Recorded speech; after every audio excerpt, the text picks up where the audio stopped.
Welcome to audio book list. यहाँ आपको मिलती हैं आपकी पसंद की बुक्स के ऑडियो समरी। तो सब्सक्राइब करें हमारे चैनल को और सुनिए सभी बुक्स की समरी फ्री में। कांता भारती जी की मार्मिक कहानी रेत की मछली। ये वीडियो इस सीरीज का दूसरा पार्ट है। बुक को पढ़ने में तभी मज़ा आता है जब उसे शुरू से पढ़ा जाए। इसके पहले पार्ट की लिंक मैंने डिस्क्रिप्शन और कमेंट में पिन कर दी है। पहले उसे देखें, फिर यहाँ आकर इस सीरीज में आगे बढ़ें। इस सीरीज़ के और भी पार्ट्स आएंगे, तो पूरी ऑडियो बुक सुनने के लिए हमारे चैनल ऑडियो बुक लिस्ट को सब्सक्राइब करें। तो आइए शुरू करते हैं। मन के गहरे में छुपी हुई बात उनसे पढ़ी न जाए, ऐसा भी संभव नहीं था। ये मुझे भी मालूम था। मैं ये भी जानती थी कि जब तक अंदर की बात उन्हें बताऊंगी नहीं, तब तक वे बात को टलने नहीं देंगे। इसलिए तुरंत ही मैं शर्मा जी के बारे में पूछने लग गई। इतना अंतराल अवश्य हो सका कि वे चाय पी ले, लेकिन फिर तुरंत ही वे प्रसंग पर लौट आए। मैं बर्तन लेकर उठने को ही थी कि उन्होंने फिर हाथ थाम लिया।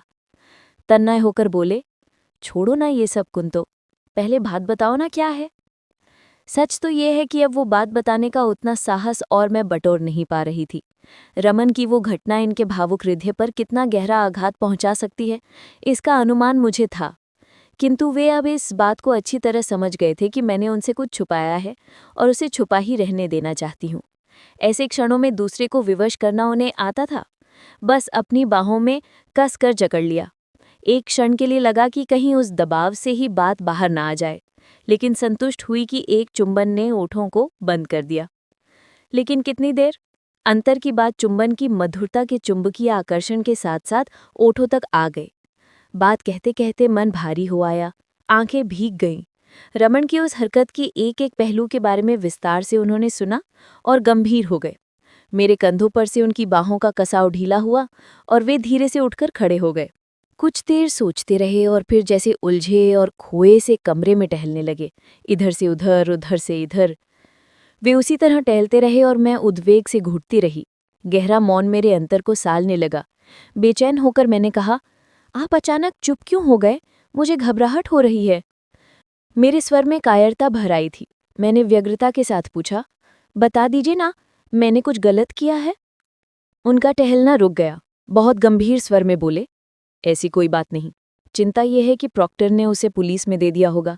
मुकदमा चलेगा। जब तक फैसला नहीं होता वो बंद रहेगा। सारी यूनिवर्सिटी में चर्चा होगी। लोगों को क्या छोटी सी बात भी स्कैंडल बनते देर नहीं लगती। मैं सन्नाटे में आ गई। गला भर आया। इसे तो अच्छा होता कि वो पत्थर मार देता और मैं मर जाती। मैं सुबकने लगी। वे फिर उसी तरह गंभीर टहलते रहे। संभवतः वे इतने गंभीर थे कि मेरे रोने की तरफ उनका ध्यान भी नहीं गया। तभी जैसे एक विस्फोट हुआ। बाहर वही मनहूस शोर उभरा। रमन की भाभी जोर जोर से रो रही थीं और शोभन को बुरा भला कहती जा रही थीं। यंत्रवत मेरी हथेलियों ने आंखों और गालों से आंसू पोंछ लिए। व्यस्त होकर मैं उठी और भरसक रमन की भाभी की ओर से ध्यान मोड़ने के लिए अनावश्यक रूप से बिस्तर उलटने पलटने लगे। वे और अधिक गंभीर हो उठे थे। रमन की भाभी की एक एक बात उसके रुदन के साथ वातावरण में गूंज रही थी। आसपास शायद लोग भीड़ लगाकर सुनने भी लगे होंगे। रो रोकर कहे जा रही थी, अब शोभन का कलेजा ठंडा हो गया होगा। मैं बेवा हो गई तो लोग जो चाहे जुल्म ढाएं। रमन के सिवा कौन है मेरा? क्या बिगाड़ा था रमन ने शोभन का? उसके खून के प्यासे हो गए हैं सब लोग। मुझे होश नहीं कि मैंने उसके बाद क्या क्या सुना। कभी कभी ऐसा लगता था कि जैसे एक ही बात किसी मशीन से दोहराई जा रही हो। कर्कश रुदन की आवाज़ मन को कुछ ऐसे कुरेदती थी जैसे बहुत सी सुइयां कोई चुभो रहा हो। कई बार चाहा कि शोभन की ओर देखूं, लेकिन साहस न हुआ। शोभन शायद मुझसे ज्यादा पीड़ित थे। बहुत रात गए ही वो सारा कांड शांत हो पाया, लेकिन उस शांति के बाद भी वातावरण सहज नहीं हुआ। वातावरण का भारीपन ज्यों का त्यों बना रहा, बल्कि मनहूसियत कुछ बढ़ ही गई। बालकनी में आकर उस मनहूस मकान की तरफ देखने की भी इच्छा न हुई। माँ से मालूम हुआ कि उस घर में चूल्हा नहीं जला। चूल्हा मेरे यहाँ भी जल नहीं सका। माँ एक बार ऊपर आईं और फिर जैसे अपने आप में खोई नीचे वापस लौट गईं। शोभम पत्थर की तरह जड़ थे और मैं आशंकाओं में डूबी हुई।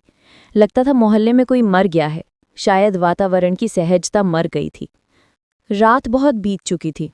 अंधेरे आकाश की पृष्ठिका पर बालकनी के खुले हिस्से से देखती गुच्छे गुच्छे फूली छितराई हुई जूही और चमेली की काली लतरों से टकराकर सरकती हुई हवा अंदर आई तो मन आशंकित हो उठा। बल्कि आशंका सही शब्द नहीं है, उद्वेग कहा जा सकता है उसे। उद्वेग और आतंक का मिला जुला रूप। बहुत साहस करके मैं सोबन के निकट आई। वे हिले नहीं, बोले भी नहीं। हल्की रोशनी में चमकती सामने की नीली दीवार के उस पार देखते रहे। मैंने बहुत धीरे से कहा, सोबन, अब क्या होगा? ये मनहूसियत कैसे टूटेगी? मेरा जी घुट रहा है। बिल्कुल सन्नाटा था, लेकिन मुझे पता था कि माँ जाग रही होंगी। वे सुख से सहज होकर सो सकें ऐसी परिस्थिति नहीं थी, और इस सब में एकमात्र दोषी थी मैं, केवल मैं। सोबन कुछ नहीं बोले। उनकी पीड़ा भी मैं महसूस कर रही थी। तभी कमरे के द्वार पर आहट हुई। मैं चौंकी और सोबन से थोड़ा अलग हट गई। माँ थी वहां। सोबन ने करवट जरूर बदली, लेकिन बोले कुछ नहीं। माँ भी चुपचाप बैठ गई। माँ की कातर उदासी और बेचैनी देखकर मैं और अधिक आविष्ट हो गई थी। थोड़ी देर तक मौन घुटा, फिर वे लंबी सांस लेकर बोली, मेरा जी घबरा रहा है सोबन। कोई रास्ता है? तुम कुछ उपाय सोचो ना बेटा। अब लगा कि सोबन इतने लंबे मौन के अंतराल में एक जगह अपने मन को ही बांधने में व्यस्त थे। माँ की बात सुनकर छत की ओर देखते हुए बोले, अब ये जगह हमारे रहने लायक नहीं रह गई है। सोचता हूँ हम सब कहीं और चलकर रहें। यहाँ से दूर हो लेंगे तो संकट अपने आप शांत हो जाएगा। दूर रहने से बहुत कुछ टल जाता है। वे बोलते रहे और मैं सुनती रही। तभी मेरी आंखें माँ की ओर उठीं और मैं कांप गई। उनके शांत, सरल, गंभीर चेहरे से धुलककर आंसू उनकी गोद में टपक रहे थे। 2 साल में पहली बार उस निष्ठावान और संकल्पशील मुख पर मैंने आंसू देखे थे। मेरा खून जम गया। लगा गले में कुछ घुट रहा है। सोबन भी कुछ न बोल सके। थोड़ी देर बाद माँ के भरे गले से आवाज आई, ये घर तो मेरा सुहाग है सोभश। उनके बाद अब ये उनकी निशानी है।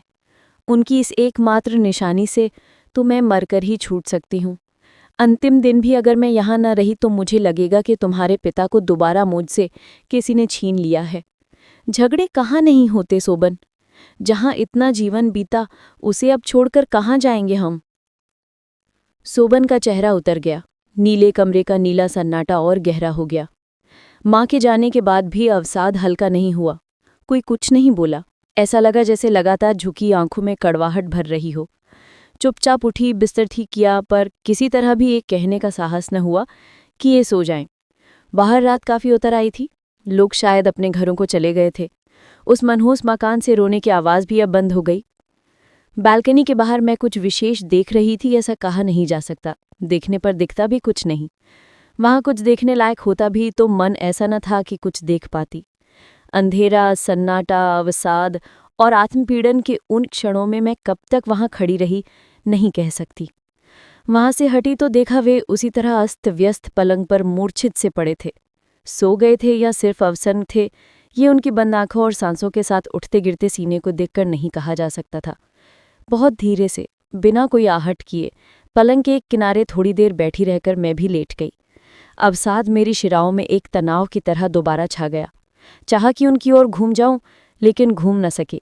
एक क्षण के लिए इस बात की प्रतीक्षा भी की कि उनकी बाहें मेरी ओर बढ़ेंगी और अनायास मैं उनमें समा जाऊंगी, लेकिन वैसा भी कुछ नहीं हुआ। कुछ भी तो नहीं हुआ। हमेशा की तरह माथे का चुंबन भी नहीं लिया गया, गर्म उंगलियों से छेड़ा भी नहीं गया। अवसाद में डूबी कब सो गई ये भी पता न लगा। सवेरे जागी तो पता चला कि वे कहीं जा चुके थे। मन दुश्चिंताओं से भर उठा। दोपहर तक बेचैनी बहुत अधिक बढ़ गई। मुंह जाने कैसे कैसे स्वाद से भर गया। माँ ने नाश्ता और खाना तैयार जरूर किया, लेकिन खाया उनसे भी न गया। दोपहर के बाद कहीं वे आए, आंखें झुकी हुई थीं, चेहरा उतरा हुआ और गंभीर। चुपचाप अपने कमरे में जाकर लेट गए। माँ ने मुझसे कहा कि मैं सोबन के लिए खाना ले जाऊं।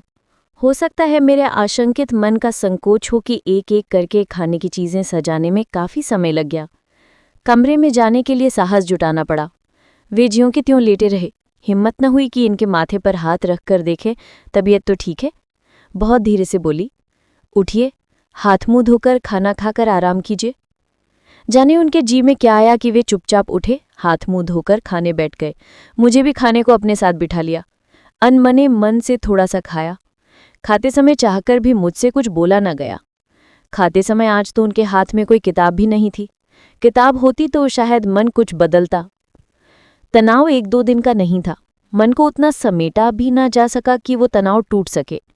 कई दिन बीत गए।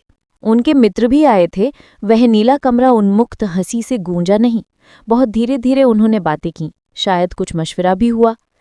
मन में उत्सुकता थी लेकिन पूछ कुछ भी ना सकी। कई दिनों के सलाह मशवरे के बाद पता चला कि एक समझौता हुआ है। तय ये हुआ है कि मुकदमा वापस ले लिया जाए और रमन माफी मांग ले। लेकिन ये सब हो कैसे? रमन तो पागल हो चुका था। उसके इस बात की संभावना कम थी कि वह सहज रूप से समझौते के लिए तैयार होगा। उसके मन की गांठें उसके सामने कौन खोलता और वह उन्हें खोलने भी कब देता? उसकी कुंठा आईना देखने को तैयार कैसे होती? लेकिन अब शोभन भी जिद पर आ गए थे। उन्होंने दृढ़तापूर्वक कह दिया कि अगर वो माफी नहीं मांगता तो मुकदमा वापस नहीं होगा। अनजाने और अनचाहे ही उस तनाव में मैंने महसूस किया कि मैं माँ के इष्ट देव को याद कर रही हूँ। पूरा महीना इसी यातना में बीता। शायद रमन की समझ में आ गया था कि मुकदमा वापस न हुआ तो उसकी नौकरी छूट सकती है। एक दिन उसने माफी मांग ली। तब दिन सहसा बदले हुए लगने लगे। बालकनी में जूही के गुच्छे फूल आए हैं मैंने देखा। उसकी कोमल पत्तियों पर धूप की किरणें नाचती हैं ये भी मैंने देखा। उस दिन से हवा कुछ अच्छी लगने लगी। शोभन ने बताया कि उन्होंने कहीं कोई मकान रहने के लिए देखा है। माँ फिर उदास हो गईं। स्वर्गीय पति की स्मृति इस मकान को छोड़ना उनके लिए सबसे बड़ी यातना थी। मकान के एक एक कण से उनकी चेतना जुड़ी थी। उनकी मर्यादा, उनकी आसक्ति और उनका आश्वासन, सभी कुछ था वो मकान। लेकिन उपाय भी क्या था? मुझे याद है जब उन्होंने जाने कहाँ खोई हुई आवाज़ में कहा था कि जब तुम्हारे पिताजी ये मकान बनवा रहे थे कुछ रुपयों की कमी हो गई थी। उस समय मैंने अपना एक एक जेवर उन्हें दे दिया था। अंततः शोभन जीते। बेटे का मन और बहू की मर्यादा की रक्षा के लिए माँ ने अपनी भावना की बलि दे दी। हाँ, ये ज़रूर मैंने देखा कि उसके बाद अक्सर वे सोए साए चौंक कर उठ बैठती थी। उन्हें जैसे घबराहट सी भी होती रहती। कुछ महीनों में ही जैसे वृद्धावस्था उन पर दूनी होकर उतर आई थी। मैंने ये भी देखा कि उन्हें बुखार आने लगा था। अपने आप से एक दिन मैंने उन्हें कहते पाया, कैसे छोड़ेंगे ये सब भगवान? कैसे छूटेगा ये सब? और अब कैसे रहा जाएगा वहाँ? ऐसी पराई जगह जीना भी कैसे होगा? मैं सोचती कि उनके जैसे संस्कारों वाली साध्वी ये भी तो सोचती होगी कि अपना घर बेचना अशुभ है और उसे बेचकर किराए के मकान में रहेगा संस्कारहीनता। एक दिन उन्होंने कहा, मुझको यहीं छोड़ दो, तुम दोनों ही रह लो वहां। लेकिन यह भी होता कैसे? स्थिति सहज नहीं हुई थी। उन्होंने ये भी सोचा होगा कि इस तरह अलग रहकर स्थिति और बिगड़ेगी, सुधरेगी नहीं। लोग ये भी तो सोच सकते हैं कि लड़की ने अपने मन की शादी की और अलग हो गया। शायद चुपचाप वे कई बार रोई भी थीं, क्योंकि कई बार उनकी ओर देखती तो लगता कि उनकी आंखें लाल और सूजी हुई हैं। मैं पूछती तो एक लंबी सांस लेकर चुप हो जाती। यूनिवर्सिटी के पास ही एक नई बस्ती में कोठी का एक खाली हिस्सा मिल गया था। फिर भी तय ये हुआ कि केवल काम का सामान साथ जाएगा, बाकी सब यहीं बन रहेगा। मकान बिकने पर ही उसे हटाएंगे। माँ ने तो मुहूर्त भी पूछ लिया था। सामान लदवाते वक्त माँ रो पड़ी। किसी तरह मजदूरों को बाहर भेजा और आंगन में जाकर बुरी तरह फूट पड़ी। उनका धैर्य टूट गया था। मुझे माफ़ कर देना, मैं जीते जी ये घर छोड़कर जा रही हूँ। मेरा रक्त जम गया। मुझे लगा मैं ही हूँ इस यातना की जड़। वे भी अवसन्न थे। पास पड़ोस से इकट्ठा हुए लोग इस समय कचोट रहे थे, खल रहे थे। विचित्र मनहूसियत फैल गई थी। जैसे तैसे माँ को शांत किया। शोभन भी चाह रहे थे कि अब जल्दी से जल्दी यहाँ से हट जाया जाए। हल्का सामान टांगे पर लाद लिया गया और हम तीनों भी बैठ गए। शोभन ने हाथ जोड़कर सबको नमस्कार किया। तांगे वाले ने घोड़े को आगे बढ़ने के लिए उकसाया। क्षणाप उसने एक चाबुक लगाई। मैं सिहर उठी, चौंक गई। अंदर चल, कुमुद की आवाज़ आई। चल खाना खा ले। मैं दोबारा चौंकी। अचानक ऐसा लगा जैसे अंजुरी में भरी हुई रेत सरक कर रीत गई। बीते दिनों की वो परछाई भी गायब हो गई। यथार्थ की ठोस धरती पर मैं लौट आई। बीते हुए उस तूफानी प्रसंग से वापस आकर कुमुद के इस छोटे से कमरे में आश्वासन महसूस हुआ। खाना खाते समय कुमुद तरह तरह की बातें करके मन को अप्रिय प्रसंगों से दूर हटाने का प्रयत्न करती रही। मैंने उसकी आंखों में झांका तो उसने चेहरा नीचे कर लिया।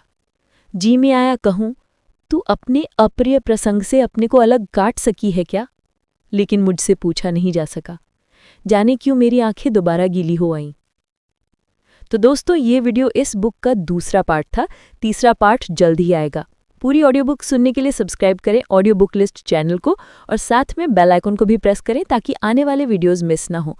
हम आपसे मिलते हैं अगले वीडियो में। जय हिंद।